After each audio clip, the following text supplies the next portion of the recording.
All right, we are up to number 10, day 10. Sorry, I'm not able to upload all the videos on day-to-day basis as much as I wanted to be consistent. But we do as the best we can. All right, so we're going to continue with Rav Kook student Rav Tzvi Yehuda. It says like that.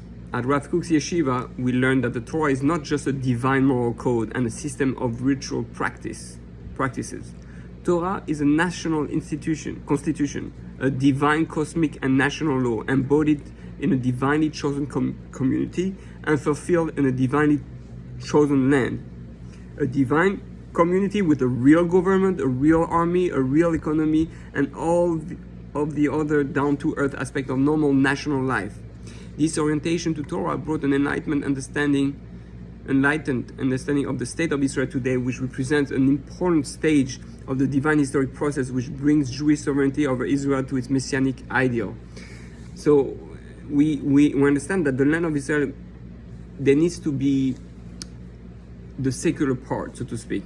But obviously, we're not yet reached the ideal where it's governed, it's by Jewish law and by a Jewish king. It's not going to be a democracy or anything. It's going to be a Toracy. We don't want capitalism, communism, democracy, or anything like that. We want Judaism. We want Torah, the way Torahism. So being a light to the nation means that we are a world, we are a nation, we have a country that is a country role model for others. And therefore we need the land, we need the economy, we need the structure which is founded by the Torah.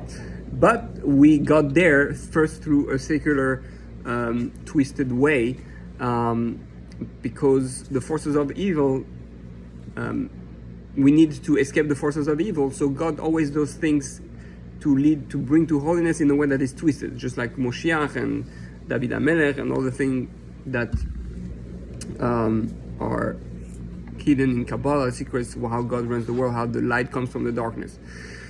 So, but yes, so he's going to explain more about that. So just who is this nation Israel? Rav Tzvi Yehuda asked. He said that to properly understand our connection to Eretz Israel, we first had to know who we are. He answered by quoting verses of Torah which speaks of Israel's unique divine creation. This nation I have formed for myself, and all the people of the earth shall see that you are called by the name of Hashem. We are the nation created by Hashem to proclaim His name in the world. And just as all of the nations belong to a particular land, Hashem's nation belongs to a particular land. This is part of the order of creation that I think we have spoken about that, but okay. Now he continues. The divinely chosen nature of our nation and of our land is integral to the understanding of Klal Israel. Rav Tzvi says. So it goes like that. It's fine if we already said some of the stuff. I think we didn't, but just in case, reviewing is always better. Both the nation and its land are unique divine creations. Am Israel and each individual Jew can only reach perfection by being bonded with the land with the Almighty intended, that Hashem intended for us. And by the same token, the land of Israel only reveals its hidden treasures when her own people dwell upon her. We have a direct connection to the land. When it's like we have the soul going into the body, and the body becomes activated just when the soul is there. So too the Jewish people in the land. The Kuzari explains that our unique essence is as a community and not as individuals. The Maharal also makes clear that our specialness is as a klal, meaning that we can only function as a Jewish people when we're all united, connected to each other.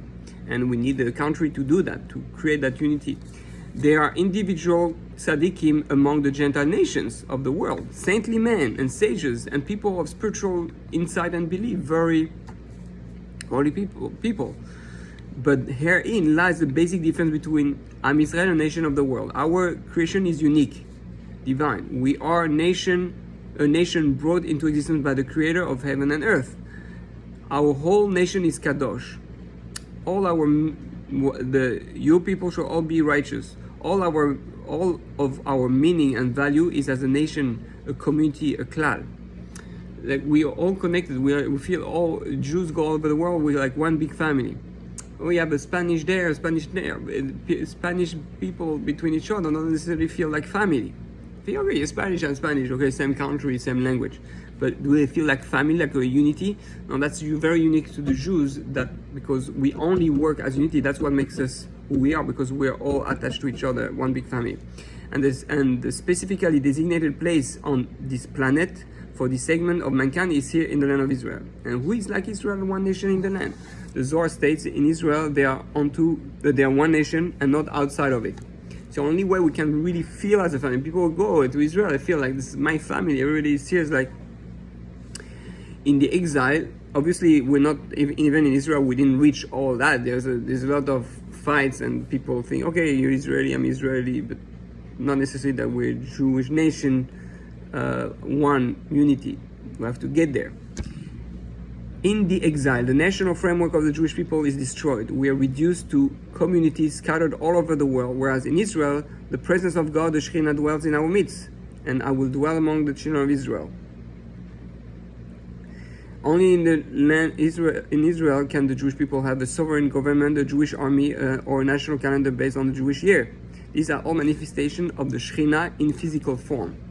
The Shekhinah, let's understand, Shekhinah is the divine presence, the divine Hashem's way to arrange things to prepare the world, and therefore everything that's happening, even the secular state, and that's why it was controversial between Rav Kook and others, that he saw the state of Israel as Hashem's preparing everything so that we'll be all one, and the whole secular is going to become holy eventually. Right now it's not holy yet, but as it forms, it's going to become holy.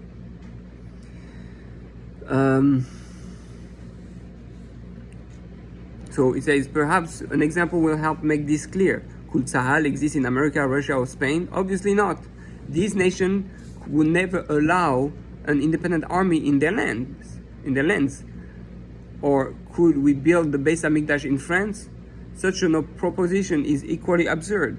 Jewish sovereignty in Israel is a manifestation of the Shekhinah and the physical world, which appears not only as the kingdom of Israel in its ideal Torah state, but it exists in the modern state of Israel today. So, given the specialness of the land of Israel to the Jewish people, we can understand why a man's soul is transformed when he arrives here. The Rosh Yeshiva said, this is not just a metaphor, but an actual occurrence, not always recognized on a cognizant level, but a phenomenon which has a profound internal effect. The more a Jew is connected to Israel, the deeper and greater the transformation and renewal he experiences. This is what the sages tell us in the Gemara.